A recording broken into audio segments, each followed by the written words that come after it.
A group of Newham mums have been occupying an empty flat in protest at the housing crisis. Focus E15 mothers were highlighting the madness of how 600 homes on Carpenters Estate near the Olympic site in Stratford could be left empty when people were being made homeless or sent to live outside London. As a resident of Cressingham Gardens, another estate in Brixton facing a possible needless demolition programme, I was inspired to track down the group at their court appearance last week. Social housing is a right. Here to stay, here to fight. Stop making people homeless. Keep us in London. Everybody's welcome to come. It'll be brilliant for all of us to be marching down together in solidarity. Before joining the protesters on a march back to Carpenters, I asked author and journalist Owen Jones what advice he had for Cressingham residents and what the two campaigns have in common. The message to Cressingham Gardens is don't accept your situation, don't accept this housing crisis which has been foisted upon you, because it's not inevitable. We also need to transform the existing stock we have to bring up housing to comfortable standards to support people and their families, and that would create jobs as well. Because not only do we bring them up to standard, for example, we need to insulate homes across the country, which would reduce fuel poverty, but also be good for the environment because people use less energy. It's money for local government because, look, £25 billion is lost a year through mass tax avoidance by those at the top of society. The wealth of the top 1,000 people has doubled in 5 years during an economic crisis. The 15 months are just an inspiration because injustice depends on a sense of resignation, on people giving up, on take the blows. And they said, no, we're not going to do that. We're going to fight back. We're going to stand up for ourselves. We're not going to be evicted from our communities, and we're going to speak out loudly. That's what they've done. It's very inspirational. It tells other people facing injustice that maybe they too could take a stand. Maybe they too can fight back. Then Russell Brand added a further injection of revolutionary zeal and kept the troops topped up with sweet fuel. Do you want any chocolate, darling? I asked him what Cressingham residents should take with them from today. Of course, now it's a very intelligent piece of direct action, and I think as a result of it you'll see comparable direct action like it, because this important issue of social cleansing as opposed to social housing continues to affect more and more people. Come together, unified we are strong, separate we have no power, together we are invincible.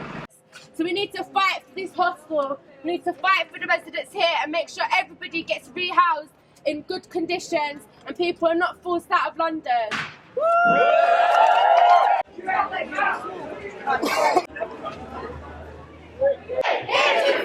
Social housing is a right!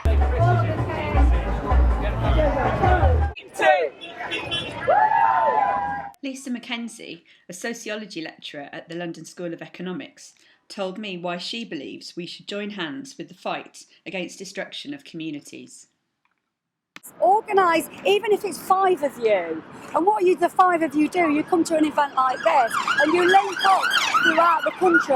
I'm looking down the barrel of nothing, like we all are, because every bit of our money is going on rent. It takes power off people, because you're so worried and busy and stressed about thinking about the rent or thinking about the next meal or thinking about how you're going to pay the electricity bill. You don't have energy for this.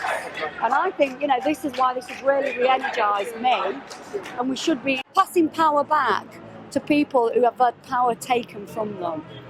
So exposing that language between hard-working families and working-class people, that is rhetoric, and that is purposely divisive. So we split people who don't work from people who work, public sector workers from private sector workers. This is not a small fight. We're fighting money and power. And why are they doing it? It's because they can profit out of it. The protest returned to Carpenters, and I tagged along. A spy helicopter thought it would join the group too. Then I caught up with key campaigner Jasmine Stone, who reflected on her journey. She also had a message for us. Yeah, we're overwhelmed with the support that we've had from the people, and it's been absolutely amazing. We're going to be here up until the 7th of October.